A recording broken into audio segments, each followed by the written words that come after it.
Good morning to all student of BSc second year.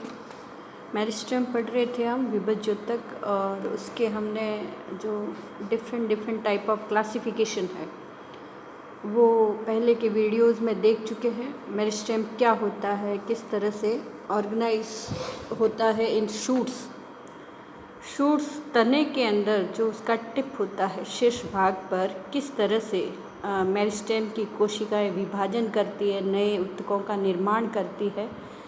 इससे related कुछ theories हैं जो डिफरेंट थ्योरीज़ अलग अलग साइंटिस्ट ने दे रखी है। वो आज हमें इस वीडियो में पढ़नी है। जो बेसिक मेन 3 थ्योरीज़ हैं उसके बारे में, ऐसे काफ़ी 7-8 मिल जाएगी आपको, लेकिन स्टार्टिंग से ये 3 थ्योरीज़ देख लीजिए जो इम्पॉर्टेंट है। ओके, जो सबसे पहले यहाँ पर है एपिकल सेल थ्योरी, स्टोजन थ्योरी, और तीसरी है tunica corpus theory.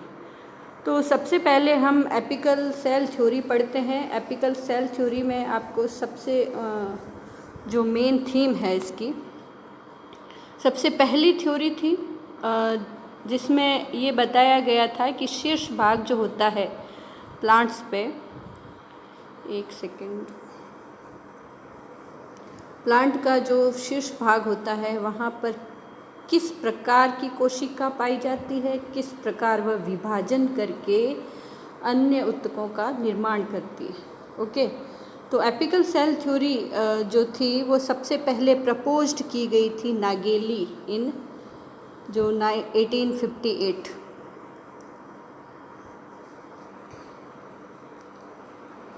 Apical cell theory थी वो जो नागेली थे 1858 में उन्होंने दी थी। ये नाम भी आपको याद रखना है, काफ़ी बार ऑब्जेक्टिव में ही पूछा जाता है। The apical cell theory says that a single apical cell constitute the growth points in most of cryptogams. Cryptogams कौन से होते हैं? क्रिप्टोगेम्स जो लो प्लांट्स होते हैं उनको क्रिप्टोगेम्स कहा जाता है। जिम्नोस्पर्म और एंजियोस्पर्म को छोड़कर उनमें ये थ्योरी फिट बैठती है, और उन्होंने कहा कि सिर्फ एक ही सिंगल सेल पाई जाती है जिसको एपिकल सेल कहा जाता है। ओके, सिर्फ एक सिंगल सेल पाई जाती है टिप पर, वन सेल। उसी एक सेल में डिवाइड होकर बाकी नीचे बहुत सारी सेल्स बनती है और परमानेंट टिश्यू बनता है। इनकी ये थ्योरी थी कि एक ही कोशिका, एक सिंगल एपिकल सेल जो है वो रिस्पॉन्सिबल होती है पूरे डेवलपमेंट के लिए। ओके, तो सिंपल सी थ्योरी है।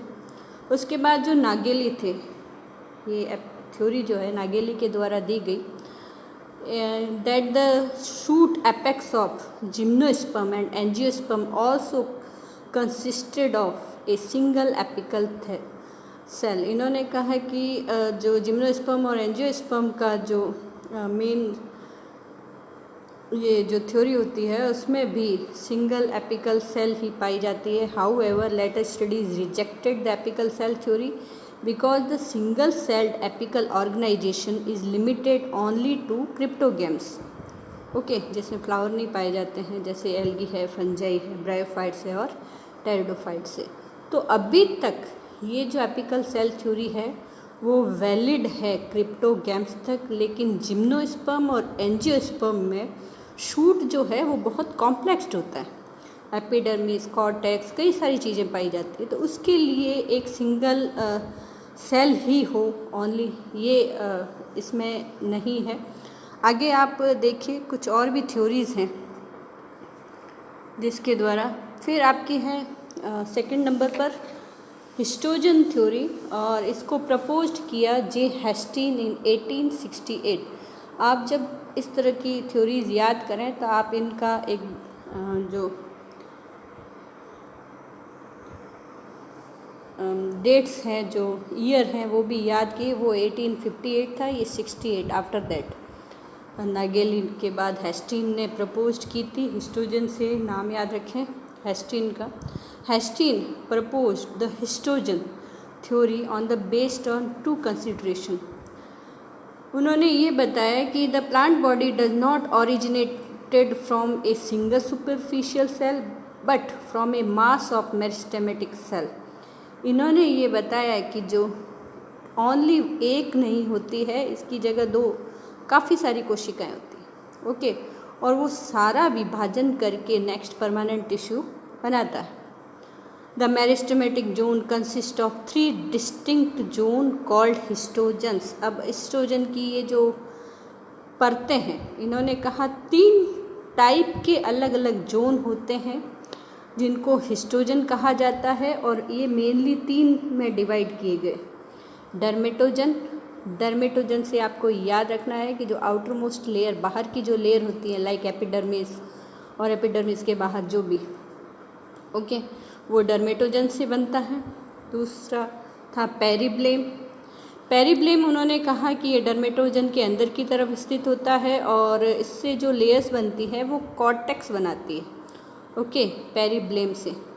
और नेक्स्ट था प्लीरोम से आप याद रखिए, ये जो आपके वेस्कुलर टिश्यूज़ और अंदर जो एंडोडर्मिस होती है उसका निर्माण करती है। इनकी ये तीनों का अलग अलग किस तरह से डिवाइड होना है, उनके प्लेन्स अलग होते हैं कोशिकाओं के डिवाइड होने के, ओके। तो अलग अलग टाइप की ये तीनों जोन होते हैं, और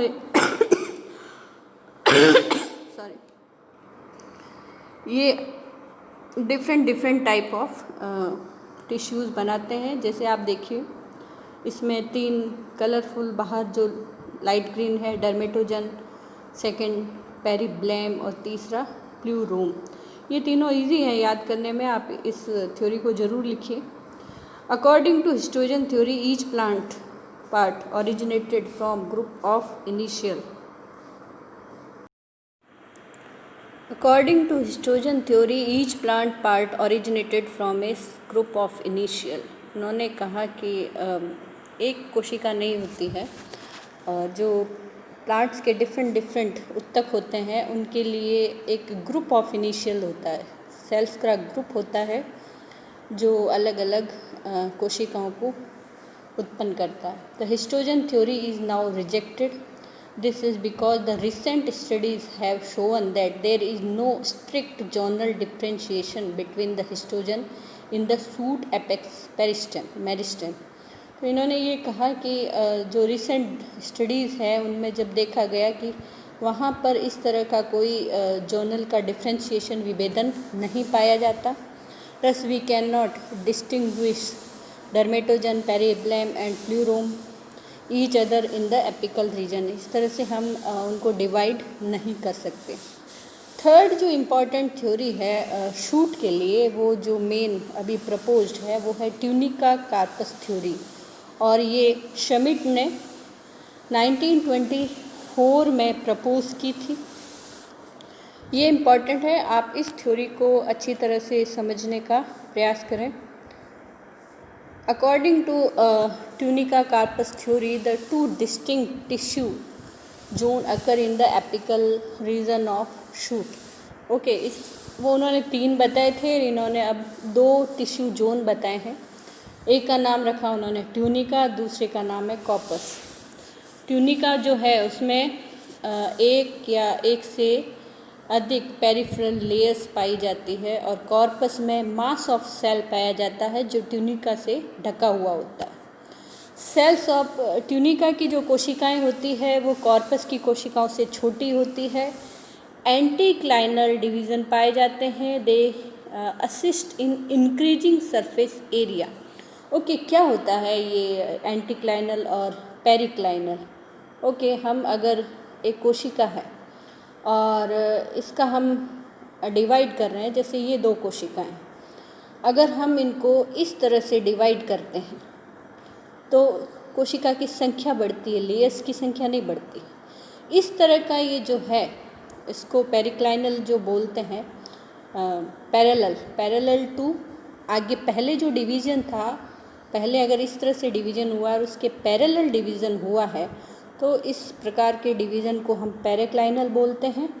और पेरिक्लाइनल में कोशिकाओं की संख्या बढ़ती है, इस तरह जैसे एपिडर्मिस में एक ही लेयर है और हमें संख्या ही बढ़ानी है, ठीक है, ये है पेरिक्लाइनल।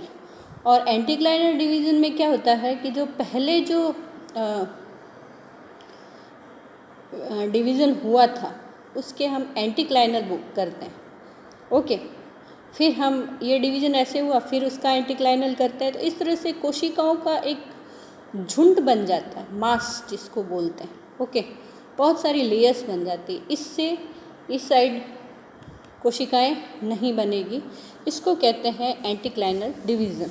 ठीक है, तो इस तरह से ट्यूनिका के अंदर जो है ये एंटीक्लाइनर डिवीज़न पाए जाते हैं और ये सरफेस एरिया इंक्रीज करती है। और कॉर्पस जो है उसमें ये ट्यूनिका सेल से लार्जर एरिया होता है, divide in all planes, they assist in increase volume, आयतन बढ़ाती। ओके, तो ये आपको इतना तो आपको लिखना ही है, इसमें से कुछ भी मिस नहीं करना है। जैसे दो प्रकार के आपको बताया है, पहला इस डायग्राम में देखिए ट्यूनिका है, दूसरा बीच में कॉर्पस है। Okay, the outermost layer of tunica produce epidermis, cortex, endodermis, pericycle, vascular tissue and pith are produced from the innermost layer of tunica and whole of the carpus, थोड़ा सा बाहर से। तो इस तरह से ये सारी लेयर्स मिलकर प्रोड्यूस करती है। Tunica corpus theory is currently accepted theory of apical organization of the shoot in plant.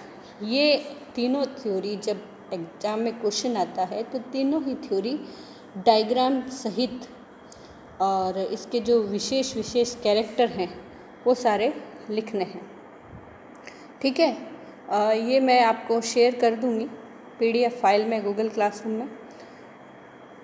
Thank you for watching.